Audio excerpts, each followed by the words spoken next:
बिहार में 243 general constituencies हैं,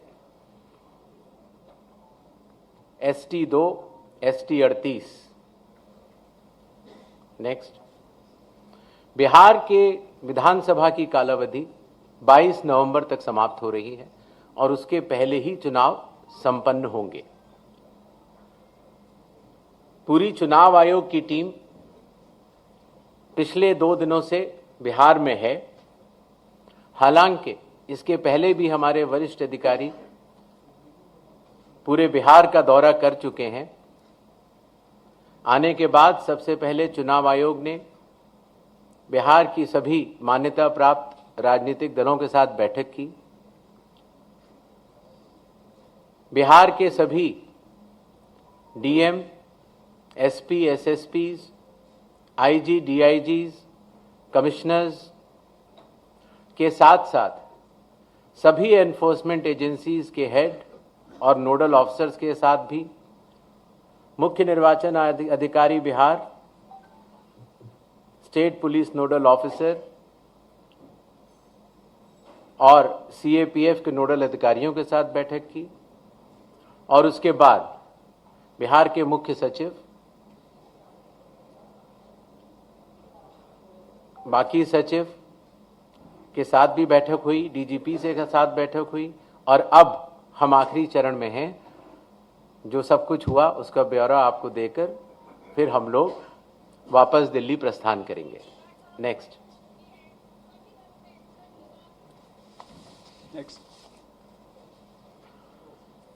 बिहार से शुरू होने वाली कुछ पहलों में सबसे पहले परिशीलन, ट्रेनिंग। बूथ लेवल एजेंट्स की पहली बार चुनाव आयोग ने ट्रेनिंग की और बिहार के सभी बूथ लेवल एजेंट्स 1 की ट्रेनिंग कुछ माह पूर्व ही दिल्ली में संपन्न हुई। साथ ही साथ बूथ लेवल ऑफिसर्स की भी ट्रिपल आईडीएम में ट्रेनिंग हुई और अभी तक देश भर के लगभग 700 बूथ लेवल ऑफिसर्स और सुपरवाइजर्स की ट्रेनिंग पूरी की जा चुकी है। साधारण तौर से पुलिस ऑफिसर्स की ट्रेनिंग जिला या स्टेट में ही होती थी, लेकिन इस बार एक मानक के तौर पर उसको दिल्ली में भी ट्रेनिंग शुरू की गई। मतदाता सूची, इसमें सबसे बड़ी पहल रही विशेष गहन परीक्षण अर्थात स्पेशल इंटेंसिव रिवीजन। ये कार्य 24 जून 2025 से शुरू हुआ और कालावधि पूर्ण होने से पहले ही समयबद्ध तरीके से सभी मतदाताओं के सहयोग के साथ समाप्त हुआ। जो बूथ लेवल ऑफिसर्स, निर्वाचक पंजीयक अधिकारी जो इतनी मेहनत के साथ ये कार्य करते हैं, उनके मानसिक मोटिवेशन के लिए उनका रिन्यूमरेशन भी बढ़ाया गया। काफी वर्षों के बाद ये पहली बार हुआ और खास तौर से ईआरओज और एईआरओज को पहली बार ऑनरेडियम देने की व्यवस्था की गई। पहले ये बात सुनने में आती थी कि वोटर कार्ड मिलने में बहुत देरी होती है, इसलिए चुनाव आयोग ने वोटर कार्ड के वितरण की हर चरण की एनालिसिस करते हुए अब उसको 15 दिन के अंदर हमारे मतदाता को मिल जाए, ऐसी व्यवस्था की। बूथ लेवल ऑफिसर्स को जब वो मतदाता के पास जाएं तो मतदाता उनको सुगमता से पहचान पाएं, इसलिए बूथ लेवल ऑफिसर्स के लिए भी फोटो आईडी कार्ड्स शुरू किए गए। कंडक्ट ऑफ इलेक्शंस, विकास की गति के साथ चलते हुए हर जगह ये समस्या मतदाता लोग बताते थे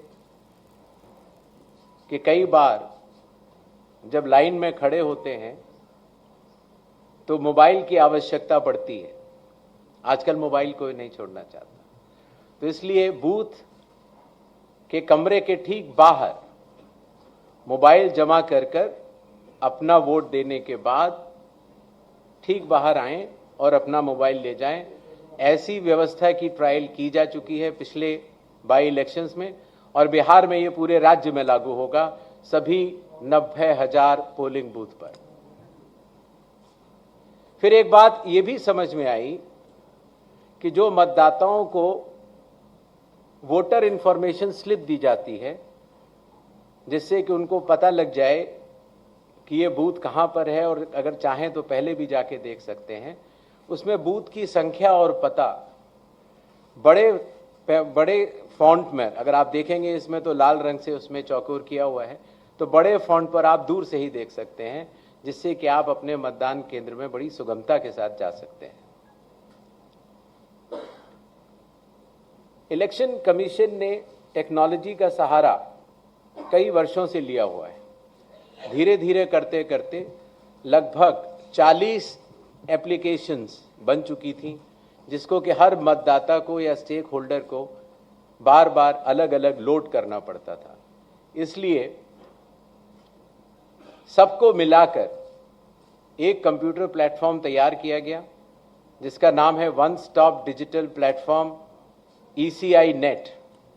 इसका प्रोग्रेसिव इंप्लीमेंटेशन अभी जारी है और बिहार में इसको लागू भी किया जाएगा, और इसके बाद भी अगर कोई काम बचेगा तो उसको पूर्ण करेंगे। कई बार ये बात भी आती थी कि चूंकि पोलिंग स्टेशंस पर मतदाताओं की संख्या 1500 या उससे अधिक हो जाती थी, तो बहुत लंबी लंबी क्यूज लग जाती थी, और खास तौर से आखिरी घंटों में क्यू को मैनेज करना मुश्किल भी हो जाता था। इसलिए चुनाव आयोग ने संयुक्त निर्णय लिया कि अब बिहार से शुरू होकर पूरे देश तक किसी भी मतदान केंद्र में 1200 से ज्यादा वोटर नहीं होंगे, जिससे कि वोट डालने में हमारे मतदाताओं को सुविधा मिले। कानून के अंतर्गत कैंडिडेट्स पोलिंग बूथ के कुछ दूरी के बाहर अपने बूथ्स लगाते हैं। कई बार वो लोग भी मतदाताओं को सहूलियत देने के लिए उनका मार्गदर्शन करते हैं कि आपका बूथ ये वाला है या उस कमरे में है।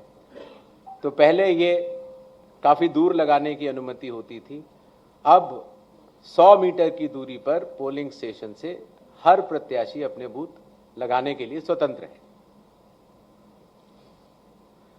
पहले ये बात भी आती थी कि जो वेबकास्टिंग है, जो पोलिंग बूथ के अंदर जो वेबकास्टिंग होती है, वो कहीं 50% या कम से कम 50% या 60% बूथों पर होती थी, और अब बिहार से शुरू होकर पूरे देश में जब भी चुनाव होंगे 100% वेबकास्टिंग हर पोलिंग स्टेशन पर की जाएगी।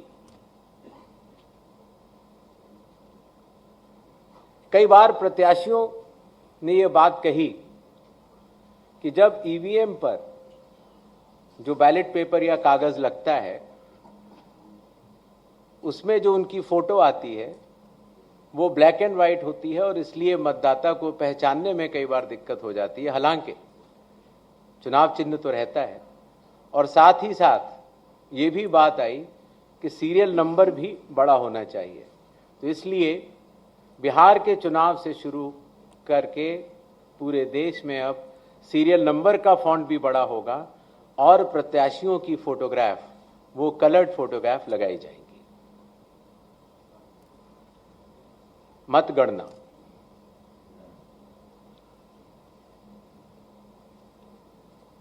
पहले जब वोट्स की काउंटिंग होती थी, तो अगर फॉर्म 17C, जिसके बारे में आपको बाद में आगे बताऊंगा, अगर उसमें जो प्रिसाइडिंग ऑफिसर पोलिंग एजेंट्स को देते हैं और ईवीएम की काउंटिंग यूनिट में अगर कोई भी मिसमैच होगा, तो ऐसी सभी वीवीपैट की गिनती पूर्णतः की जाएगी।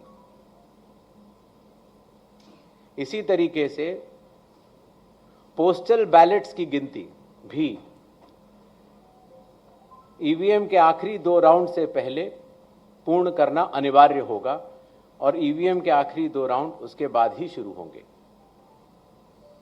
नेक्स्ट।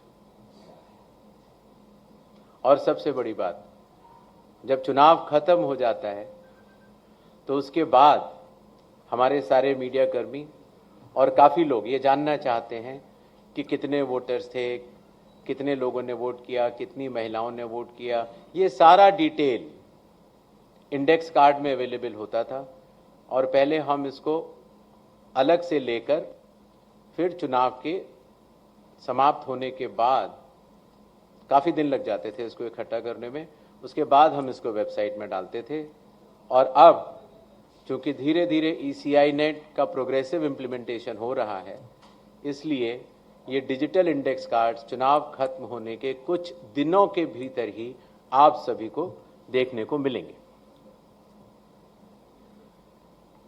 ये था छोटा सा एक ब्यौरा जो बिहार अब पूरे देश को राह दिखाने जा रहा है।